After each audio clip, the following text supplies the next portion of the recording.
Tidak terasa novel Kidnap hari ini sudah masuk episode 4 aja, dan ceritanya makin menarik. Aku langsung aja spoil isi episode 4 yang berjudul Trademark Owner. Aku bagi menjadi 2 part. Motor Min berhenti di sebuah rumah besar. Di depan rumah itu terdapat papan bertuliskan Ban Yun Yong Wisut, yang merupakan nama belakang Ki dan Kaca. Min melihat surat di tangannya dengan hati-hati sebelum memasukkannya ke dalam kotak surat. Amplop itu berisi kalung Ki dan catatan tebusan. Isinya menyatakan Ki telah diculik olehnya. Jika ingin Ki aman, Kaca harus memenuhi 3 syarat. Poin pertama adalah Kaca tidak boleh memberitahu polisi dan media. Poin kedua adalah Kaca harus menyiapkan uang tunai sejumlah 1 juta baht. Menurut Min ini terlalu besar. Namun Ki bersikukuh ingin membuatnya terlihat serius. Poin terakhir adalah Kaca harus menarik diri dari semua kasus yang menjadi tanggung jawabnya. Jika tidak, keamanan Ki tidak terjamin. Malam pertama, Min hampir tidak bisa tidur karena takut polisi datang dan menggerebek rumahnya. Namun hingga seminggu berlalu, hal itu tidak terjadi. Fokus media saat ini tertuju pada kasus gudang heroin yang ditangani Kaca, karena kasusnya sudah berkembang dan Kaca sudah jelas menyatakan akan menambah kekuatan untuk mengusutnya. Artinya Kaca sama sekali tidak memperdulikan tuntutan Min dan Ki. Min ada di garasi, mengenakan sarung tangan untuk meninju samsak, padahal Min sudah mendapat pekerjaan baru, namun Min sudah terbiasa melatih kemampuan bertarungnya setiap pagi. Biasanya Min mendengar suara tawa Ki dan Men di dalam rumah, tapi hari ini, Ki hanya duduk diam tertekan di sebelahnya. Apa kamu ingin aku menelepon dan mengancam ayahmu? Aku punya ponsel yang tidak bisa dilacak, tanya Min. Apa-apaan ini? Potong Ki dan menyandarkan kepalanya ke dinding. Ekspresinya sangat sedih hingga menggemaskan. Min melirik Ki dengan kaos longgarnya. Min melihat baju biasa Min terlihat lebih mahal dipakai Ki. Apakah kamu ingin bertinju? Itu akan membuatmu merasa lebih baik. Min melepas sarung tangannya dan menyerahkannya pada Ki. Ki mengambil dan memakainya. Min membantu memasangnya, tapi bukannya meninju karung tinju, Ki malah meninju lengan atas Min. Oh, kenapa kamu memukulku? Min mengerutkan kening. Meski tidak sakit sedikit pun, suasana hatiku sudah lebih baik. Ki akhirnya bisa tersenyum.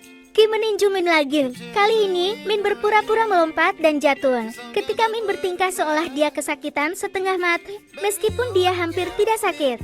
Nan yang mendengar Min, dan Ki tertawa keras, keluar untuk melihat. Nan belum pernah melihat Min seperti ini dengan siapapun. Apalagi mereka tinggal bersama dalam satu rumah. Kemana Ki pergi, Min secara tidak sengaja akan mengikuti. Apa yang biasanya hanya didapatkan oleh Min, sekarang sudah ditambah Ki juga. Pagi harinya, Min dan Min ada janji dengan dokter. Kali ini mereka datang bersama Ki. Mereka bertiga duduk di ruang pemeriksaan. Dokter dan perawat melepaskan tali pengikat lengannya. Min melihat lukanya telah sembuh dengan baik dan tidak perlu kain kasa ditempelkan di dada. Sudah hilang. Sekarang, kamu bisa merasa lega. Ki berjalan mendekat dan mengusap kepala Min, ya? Ki, tolong ajak aku keluar sebentar, kata Men. Ki dan Men tertawa sebelum disela oleh suara dengusan Min. Ki dan Men menoleh untuk melihat. Ternyata Min menggunakan tangannya untuk menghapus air matanya. Kamu sangat tangguh, Ki tidak dapat menyangka. Ya, aku mencintai adikku. Cepat sembuh, Men. Kamu sangat hebat. Min berjalan mendekat dan mengusap kepala Men. Baiklah, aku akan mengantarmu pulang lalu berangkat kerja. Pesan makan siang untuk dimakan. Bisakah kamu bersikap ramah?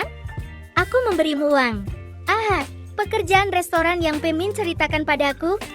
Iya, dia datang mengikutiku ke tempat kerja. Seharusnya sudah mulai bekerja. Apakah Pemin bisa kembali dan melakukan aksian? Min suka menonton karya Pemin. Min kembali untuk mengantar Ki dan Men pulang, lalu bawa motor ke tempat kerja. Min bahkan tidak tahu apa yang diperlukan untuk menjadi pengawal Yada. Pemin berangkat kerja saja. Jangan khawatir, aku sudah sehat.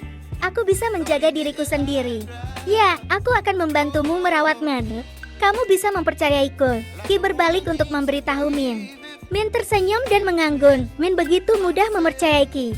Jen tiba, Pim saat Jen mengendarai motornya dan parkir di depan rumah. Ki mengerutkan kening saat melihat Min tidak mempercayainya sedikit pun. Tolong rawat dia, Jeng. Aku tidak tahu apakah aku akan terlambat hari ini. Jika Jen ada di sana, aku tidak akan khawatir. Baiklah Pemir, Jane akan memeriksanya untukmu. Min juga sedang bekerja keras. Kanom Jane tersenyum. Min mengangguk terima kasih dan menoleh untuk melihat Ki dan Ngan. Aku pergi. Jangan keras kepala.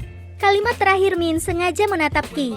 Ki merasa kesal dengan sikap Min yang seolah-olah anggap Ki masih kecil. Min melihat ekspresi tidak senang Ki dan tertawa bahagia dalam hatinya. Jane melambaikan tangan pada Min sejauh mata memandangnya. Min memandang Jane tanpa mengedipkan mata. Ngomong-ngomong, kamu gimana? Ayo kita tonton series yang dibintangi Min hari ini. Lagi, Min membalas dengan ekspresi sedih karena Min baru saja memberitahu Min bahwa dia suka menonton karya Min. Ki memandang pasangan itu dan merasa tertarik dengan hubungan mereka. Min menutup gorden untuk membuat rumah menjadi gelap sehingga dia bisa melihat gambar di TV dengan jelas. Sedangkan Jane, dia berhasil membuka serai yang mana Min bermain dengan piawai. Ki duduk dan menonton bersama anak-anak. Setelah 20 menit, masih belum ada tanda-tanda Min. Saat adegan di mana sang pahlawan mengendarai sepeda motor melakukan aksi stunt menggunakan helm. Sampai kamu tidak bisa melihat wajah yang mengejar penjahat, Jane berteriak, "Ini dia, Min ada di sini." Wajah Kanom Jane tampak gembira. Bagaimana kamu tahu itu, Min? Tokoh utamanya bisa saja memerankan dirinya sendiri. Protes Jane. Penggemar terbesar Min seperti Jane segera menekan tombol stop untuk menghentikan series itu. Lihat, Min, ada bintik-bintik di lehernya. Benar-benar menarik perhatianku, kata Kanom Jane. Aku juga punya satu di pipiku. Kamu punya, tapi tidak sekeren Min, bantah Jane. Saat anak-anak berdebat, Ki terkejut melihat gambar di layar di depannya. Bintik di leher Min terlihat jelas sekali, tapi aku tidak pernah menyadarinya. Meskipun kita bersama setiap hari. Sekarang, di mata Jane, Min keren dalam segala hal. Jane berbicara dengan nada melamun. Ki mendengarkan, dan hanya bisa tersenyum. Oke, dia itu keren. Aku yakin, kamu sangat menyukainya. Ki berbicara spontan. Jane terdiam malu. Aku akan membuat popcorn dulu. Jangan mengintip, kata Jane sebelum bergegas ke dapur. Wajah Min tiba-tiba muncul. Apakah ada yang salah? Tanya Ki. Min menggelengkan kepalanya. Apakah kamu menyukai Jane? Tanya Ki. Hei, siapa yang suka? Min kesal. Wajahnya merah dan telinganya merah. Kenapa kamu tidak mencoba mendekatinya? Datang dan duduk seperti ini. Bagaimana dia bisa tahu kalau kamu menyukainya? Min bingung tapi benar yang dikatakan Peki. Jadi bagaimana caraku mendekatinya? Dia sangat menyukai Min. Kami mirip karena aku adiknya, dan selebihnya aku tidak punya sesuatu sekeren Min, kata Min yang merasa kesal pada tubuhnya yang lemah. Jika aku terlahir dengan jantung yang kuat seperti orang lain, mampukah aku menjadi tipe pria yang disukai Jane? Jane bilang Min keren naik motor kan? Sapa Ki sambil melihat TV, sebelum mengalihkan pandangannya untuk melihat kunci motor Jane berada di depannya, dan Ki tersenyum nakal. Ki membawa Min dan Jane dengan sepeda motor ke area terbuka terdekat rumah. Selain itu, Ki juga mendandani Min mengenakan pakaian Min, mengenakan jaket jeans, memakai helm yang mirip dengan Min di villa. Min tampak bersemangat. Adapun Jane, dia duduk dengan wajah cemberut. Jika Min mengetahui mereka keluar, mereka pasti akan dimarahi, keluh Jane. Aku hanya mengajak Min belajar mengendara motor. Kita tidak untuk melakukan hal buruk, namun meski dimarahi, kamu tidak perlu takut sama sekali. Min tidak berani melakukan apapun pada kita. Semua orang memikirkannya dan menganggapnya benar. Min tidak pernah bersikap kasar. Ki adalah orang yang mengajari Min cara mengendarai motor. Aku belum pernah mencobanya, tapi aku tidak takut sedikit pun. Aku bersemangat dan bahagia. Ki memperlakukanku seperti anak normal yang tidak sakit.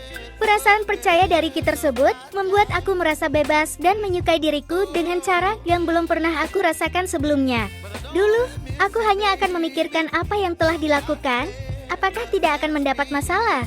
Tapi saat ini, saat aku bersama Peki, yang dilakukan Peki hanyalah menjaga ketertiban.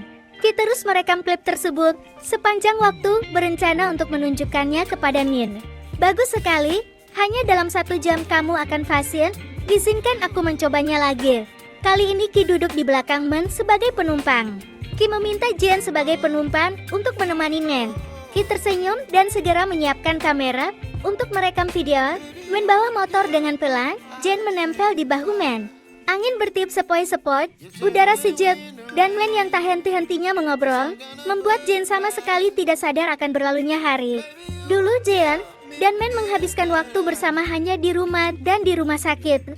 Saat keluar untuk bermain di luar seperti ini, Jane seperti melihat Men yang bukanlah anak sakit-sakitan yang harus dijaga, melainkan seorang anak laki-laki seumuran yang ceria, lembut, baik hati, dan cukup menawan. Semuanya terhenti ketika hujan turun. Mereka berteduh di bawah jembatan.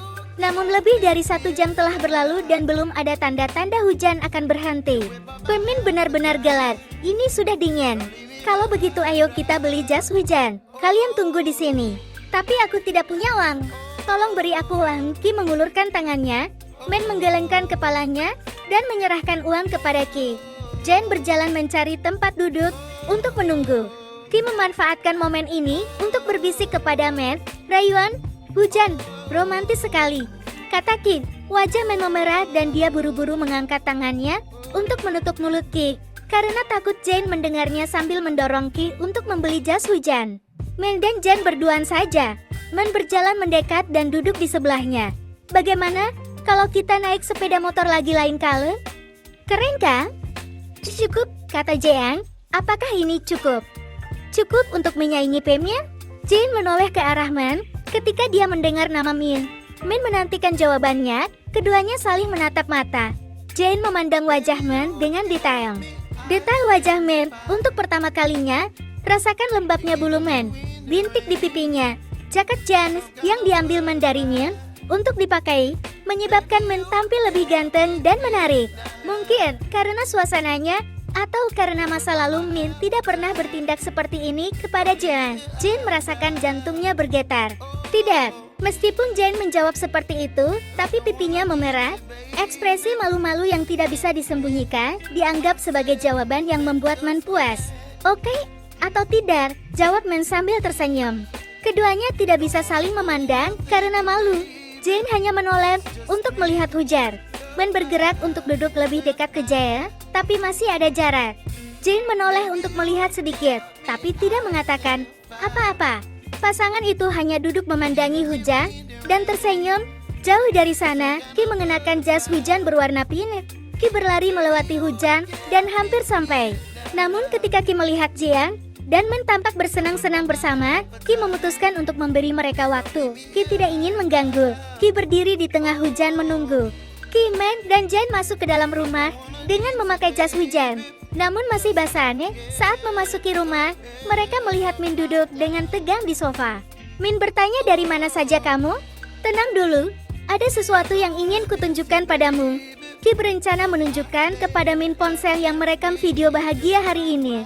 Ki yakin, jika Min melihat ini, dia akan kehilangan amarahnya. Tapi Min terlalu emosional untuk menunggu dan mendengarkan. Kemana kamu membawa adikku? Aku baru saja temenin Men pergi latihan mengendarai sepeda motor. Men ingin.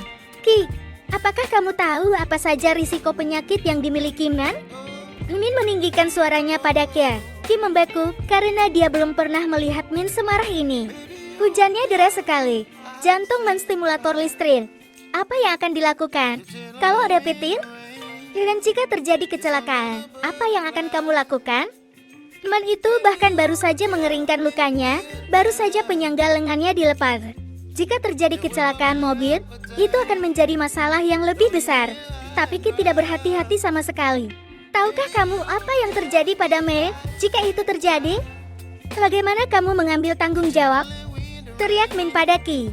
Jane melihat postur tubuh yang buruk tersebut dan mencoba memasukkan dirinya untuk memblokir Ki sebagai bantuan agar situasinya lebih tenang. Pemir, Jane selalu membantu menjagaku. Sebenarnya tidak ada yang perlu dikhawatirkan hari ini. Jane, mengapa kamu tidak melarangnya? Aku sangat kecewa denganmu. Jane, yang baru saja dimarahi Min, menundukkan kepalanya dan menerima kesalahannya. Wajahnya terlihat seperti hendak ingin menangis.